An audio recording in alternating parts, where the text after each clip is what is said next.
स्तुति करते हैं। न्यायो हि दंडः कृति किल्बिषोऽस्मिन् तवावतारः खल निग्रहाय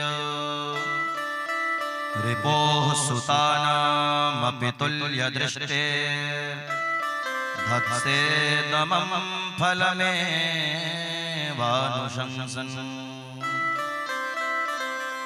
सभी नाग पत्नियों कहती हैं कि प्रभु आपका अवतार ही दुष्टों का दमन करने के लिए हुआ है। हमारे स्वामी जी को बहुत अभिमान था, सो आज आपने उनका अभिमान तोड़ दिया। भगवान प्रसन्न हो गए, बोले क्या चाहते हो? नाग पत्नियां बोली महाराज पति के प्राण संकट में हैं और हम क्या चाहेंगे, बस आप तो हमारे पति को छोड़ दो। ठाकुर जी प्रसन्न हो गए, नीचे उतरे। नाग पत्नियों ने कहा कि स्तुति करो। तब कालिया नाग ने भगवान से कहा कि हे नाथ, आपने हमारे अपराध का दंड तो दे दिया, ये तो ठीक है, पर हमारे भीतर जो यह तामसी स्वभाव है, यह जहर जो है आपने ही तो भरा है, आपका ही दिया हुआ है और आपका ही यह स्वभाव दिया हुआ है। अब बताओ आप हम अपना स्वभाव कैसे छोड़ दें?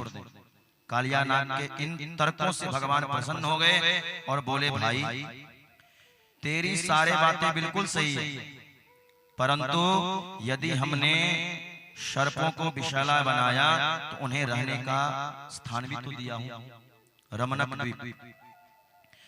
तो कालिया नाग बोले ये बात तो ठीक है प्रभु, पर इसका भी कारण है। आपका वाहन गरुड़, गरुड़ जी से हमें भय लगता है। ठाकुर जी ने कहा कि देखो कुत्ता दो प्रकार के होते हैं, जानवर जो होते हैं दो प्रकार के होते हैं, एक आलतू और एक फालतू।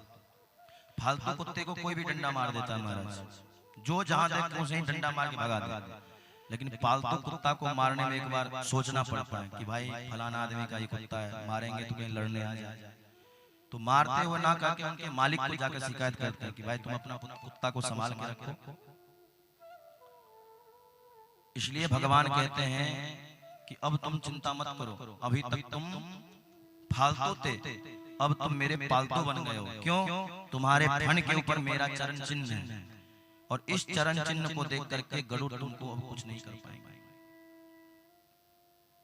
इसलिए तुम जाओ और मौज से रहो। कहते हैं अंत में कालिया नाग का प्रभु मस्तक पर बैठे जब बाहर निकाला तो ब्रजवासियों ने देखा कि मैया तो डर के मारे चीख पड़ी। कन्हैया जोर से हंस करके बोले मैया तुम बिल्कुल मत घबरा, और प्रणाम करके सब ब्रजवासी हक्के बक्के देखते रह गए महाराज। और कालिया नाग अंत में प्रणाम करके